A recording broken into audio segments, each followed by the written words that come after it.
नमस्कार दोस्तों जीके से संबंधित बहुत ही महत्वपूर्ण क्वेश्चनों की सीरीज चल रही है और ये सीरीज का 19 पार्ट है। इससे पहले पार्ट जिन भाइयों ने नहीं देखे हैं चैनल की प्ले लिस्ट में जाकर देख सकते हैं। और अभी तक जिन भाइयों ने हमारे चैनल को सब्सक्राइब नहीं किया है वो चैनल को सब्सक्राइब कर लें, साथ ही साथ बेल आइकन को दबा लें ताकि नई वीडियो का नोटिफिकेशन उन तक पहुँचता रहे। और निश्चित सफलता के लिए आप हमारे चैनल को सब्सक्राइब करें। देखते हैं, इससे पहले मैंने क्वेश्चंस लिए थे 740 तक, ये 741 है। प्रकाश वर्ष किसकी इकाई है? प्रकाश वर्ष जो होता है दोस्तों वो होता है दूरी की इकाई होता है। ए पार्ट करेक्ट आंसर है। नेक्स्ट क्वेश्चन देखिए, कैडिला मात्रक है।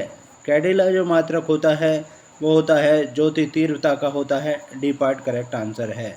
नेक्स्ट, मात्रकों की अंतर्राष्ट्रीय पद्धति कब लागू की गई? मात्रकों की जो अंतर्राष्ट्रीय पद्धति लागू की गई थी वो 1971 में की गई थी। बी पार्ट करेक्ट आंसर है। नेक्स्ट, एक खगोलीय इकाई संबंधित है। खगोलीय इकाई जो संबंधित होती है वो होती है सूर्य एवं पृथ्वी के बीच की दूरी से ये संबंधित होती है। निम्न में से कौन सी अविमीय राशि है? तो अविमीय राशि जो होती है वो होती है विकृति होती है। ए पार्ट करेक्ट आंसर है। नेक्स्ट, अमेरिका का राष्ट्रीय मनोरंजन या राष्ट्रीय खेल किस खेल को कहा जाता है? तो अमेरिका का जो राष्ट्रीय मनोरंजन है वो बेसबॉल खेल है। सी पार्ट करेक्ट आंसर है। नेक्स्ट, भारत में पोलो खेल का प्रचलन किसने प्रारंभ किया? भारत में जो है पोलो खेल का जो प्रचलन प्रारंभ किया था वो तुर्क ने किया था। नेक्स्ट, शतरंज का जन्मदाता देश किसे माना जाता है? तो शतरंज का जन्मदाता देश जो कहा जाता है भारत को कहा जाता है। बी पार्ट करेक्ट आंसर है। नेक्स्ट, निम्नलिखित में से किस खेल का उद्भव इंग्लैंड में नहीं हुआ माना जाता है? उद्भव जो है इंग्लैंड में नहीं हुआ माना जाता है, वो माना जाता है वॉलीबॉल का। वॉलीबॉल का अमेरिका में उद्भव हुआ था। और लॉन टेनिस, हॉकी, फुटबॉल, इन सभी का उद्भव जो है इंग्लैंड में हुआ, यानी प्रारंभ इंग्लैंड में हुआ है। नेक्स्ट, किस ग्रुप के खेलों में प्रत्येक पक्ष में खिलाड़ियों की संख्या समान होती है? तो इसमें जो दो खेल ऐसे हैं जिनमें खिलाड़ियों की संख्या समान होती है वो होते हैं बेसबॉल और खो खो खेल होते हैं। नेक्स्ट, सिंधु घाटी की सभ्यता कहाँ तक विस्तृत थी? तो सिंधु घाटी की जो सभ्यता थी जिसे हड़प्पा सभ्यता भी कहा जाता है वो थी पंजाब, राजस्थान, गुजरात, उत्तर प्रदेश, हरियाणा, सिंध और बलूचिस्तान तक थी ये। डी पार्ट करेक्ट आंसर है। नेक्स्ट, पैमाने की खोज ने यह सिद्ध कर दिया कि सिंधु घाटी के लोग माप और तौल से परिचित थे। यह खोज कहाँ पर हुई थी? पैमाने की जो खोज हुई थी वो हुई थी लोथल में हुई थी। डी पार्ट करेक्ट आंसर है। सिंधु का नखलिस्तान बाग हड़प्पा सभ्यता के किस पुरास्थल को कहा गया? तो सिंधु का नखलिस्तान बाग या हड़प्पा सभ्यता के किस पुरास्थल को कहा गया है? वो कहा गया मोहनजोदड़ो को कहा गया। बी पार्ट करेक्ट आंसर है। नेक्स्ट, सूची फर्स्ट को सूची सेकंड से मिलान करना है। इसमें सूची फर्स्ट में स्थल दिए हुए हैं और सूची सेकंड में नदी हैं, यानी कौन सा स्थल किस नदी के किनारे था। तो देखिए दोस्तों, हड़प्पा जो है रावी नदी के किनारे था, ये सही दिया हुआ है। मोहनजोदड़ो सिंधु नदी के किनारे था, ये भी सही दिया हुआ है। और लोथल भोगवा नदी के किनारे था, ये भी सही है। कालीबंगा घग्गर नदी के किनारे था, ये भी सही है। यानी चारों सही मिलान में है ये, तो ए पार्ट करेक्ट आंसर है। नेक्स्ट, सिंधु घाटी की ईंटों का अलंकरण किस स्थान से मिला है? तो सिंधु घाटी की ईंटों का जो अलंकरण मिला है वो कालीबंगा से मिला है। ए पार्ट करेक्ट आंसर है। नेक्स्ट, गजनी का वह प्रथम शासक कौन था जो खलीफाओं से सुल्तान की उपाधि धारण कर सुल्तान कहलाने वाला प्रथम शासक था? तो ऐसा शासक जो था महमूद गजनवी था। बी पार्ट करेक्ट आंसर है। नेक्स्ट, महमूद गजनवी के भारत पर आक्रमण का उद्देश्य क्या था? तो महमूद गजनवी ने, पहली बात तो ये कि महमूद गजनवी ने भारत पर 17 बार आक्रमण किए थे और सोमनाथ मंदिर पर 1025 ईस्वी में आक्रमण किया था। और उसका जो भारत पर आक्रमण करने का जो उद्देश्य था वो था मुख्य रूप से मध्य एशिया में एक बड़े साम्राज्य की स्थापना के लिए धन प्राप्त करना था। नेक्स्ट, दिल्ली सल्तनत की दरबारी भाषा थी दिल्ली सल्तनत की जो दरबारी भाषा होती थी वो थी फारसी थी।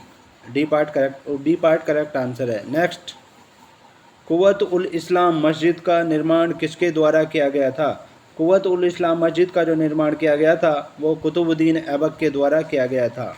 ए पार्ट करेक्ट आंसर है। नेक्स्ट, निम्नलिखित में से किस खिलजी शासक ने दिल्ली के राज सिंहासन पर बैठने के लिए अपने ससुर की हत्या कर दी थी? तो ऐसा जो दिल्ली का सुल्तान था वो था अलाउद्दीन खिलजी। तो डी पार्ट करेक्ट आंसर है। Next, B.R. अम्बेडकर और महात्मा गांधी के मध्य सन 1932 में हस्ताक्षरित पूना समझौते में प्रावधान था। तो 1932 में पूना समझौता हुआ था, ये पूना की जेल में हुआ था। B.R. अम्बेडकर और महात्मा गांधी जी के बीच हुआ था ये।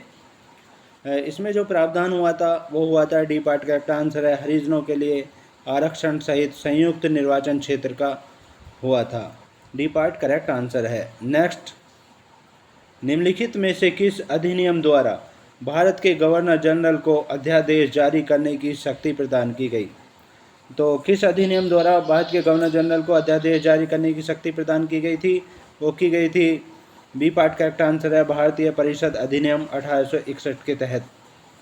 नेक्स्ट, महारानी विक्टोरिया को भारत की साम्राज्ञी किस वर्ष नियुक्त किया गया था? तो महारानी विक्टोरिया को भारत की जो साम्राज्ञी नियुक्त किया गया था वो किया गया था वर्ष 1876 ईस्वी में। सी पार्ट करेक्ट आंसर है। नेक्स्ट, मिंटो मार्ले सुधार का उद्देश्य क्या था? मिंटो मार्ले सुधार का जो उद्देश्य था वो था मुख्य रूप से पृथक निर्वाचन प्रणाली था। ए पार्ट करेक्ट आंसर है।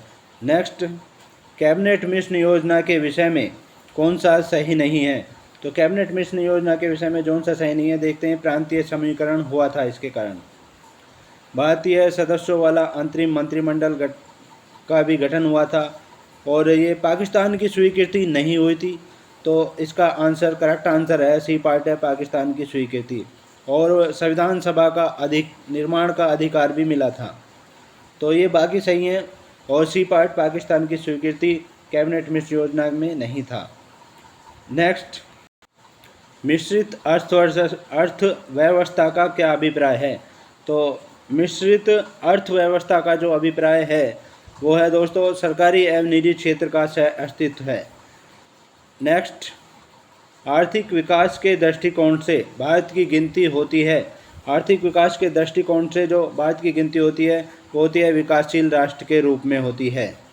नेक्स्ट, बंद अर्थव्यवस्था वह अर्थव्यवस्था है जिसमें न तो निर्यात होता है और न ही आयात होता है। डी पार्ट करेक्ट आंसर है। नेक्स्ट, वैश्वीकरण या ग्लोबलाइजेशन का क्या अर्थ है? तो वैश्वीकरण और ग्लोबलाइजेशन का जो अर्थ होता है वो होता है घरेलू अर्थव्यवस्था का वैश्विक अर्थव्यवस्था के साथ एकीकरण, यानी घरेलू अर्थव्यवस्था का जो है विश्व की अर्थव्यवस्था के साथ एकीकरण है। सी पार्ट करेक्ट आंसर है। नेक्स्ट, भारत में अधिकतर बेरोजगारी है। तो हमारे देश में जो भारत में अधिकतर बेरोजगारी है वो संरचनात्मक है। डी पार्ट करेक्ट आंसर है। नेक्स्ट, भूगोल का जनक किसे कहा जाता है? तो भूगोल का जो जनक कहा जाता है वो हिकेटियस को कहा जाता है। डी पार्ट करेक्ट आंसर है। और आपको बता दें कि इतिहास का जो जनक है हेरोडोटस को कहा जाता है। इतिहास के जनक जो हैं हेरोडोटस हैं। नेक्स्ट, भूगोल पृथ्वी को केंद्र मानकर अध्ययन करने वाला विज्ञान है, किसने कहा था? भूगोल पृथ्वी को केंद्र मानकर अध्ययन करने वाला विज्ञान है, ये कहा था वारेनियस ने कहा था। सी पार्ट करेक्ट आंसर है। नेक्स्ट, सूर्य के चारों ओर घूमने वाले खगोलीय पिंड क्या कहलाते हैं? सूर्य के चारों ओर घूमने वाले जो खगोलीय पिंड हैं वो ग्रह कहलाते हैं, ये तो आप सभी जानते ही होंगे। और ग्रहों के चारों ओर चक्कर लगाने वाले वो उपग्रह कहलाते हैं, जैसे पृथ्वी का उपग्रह है चंद्रमा, इस तरह से। नेक्स्ट, ग्रहों की गति का नियम किसने प्रतिपादित किया? ग्रहों की जो गति का नियम प्रतिपादित किया था वो किया था केपलर ने। बी पार्ट करेक्ट आंसर है। नेक्स्ट, निम्नलिखित में से कौन सौर मंडल का भाग नहीं है? तो निम्नलिखित में से जो सौर मंडल का भाग नहीं है, देखिए कौन सा नहीं है। क्षुद्र ग्रह सौर मंडल का भाग है, धूमकेतु सौर मंडल का भाग है, ग्रह तो सौर मंडल के भाग है ही। और इनमें से जो डी पार्ट है निहारिका, ये सौर मंडल का भाग नहीं है। नेक्स्ट, निम्नलिखित में से किसने सोंग को हिंदुस्तान का तोता कहा था? तो निम्नलिखित में से जो हिंदुस्तान का तोता कहा था सोंग को, वो था अमीर खुसरो थे। सी पार्ट करेक्ट आंसर है। नेक्स्ट, भारत में सूफी संप्रदाय का संस्थापक किसे माना जाता है? तो भारत में सूफी संप्रदाय का संस्थापक जो माना जाता है वो मोइनुद्दीन चिश्ती को माना जाता है। सी पार्ट करेक्ट आंसर है। नेक्स्ट, तानसेन का मूल नाम क्या था? तो तानसेन का जो मूल नाम था वो था बी पार्ट करेक्ट आंसर है, राम तनु पांडे था। नेक्स्ट, किसने कहा था दिल्ली अभी दूर है?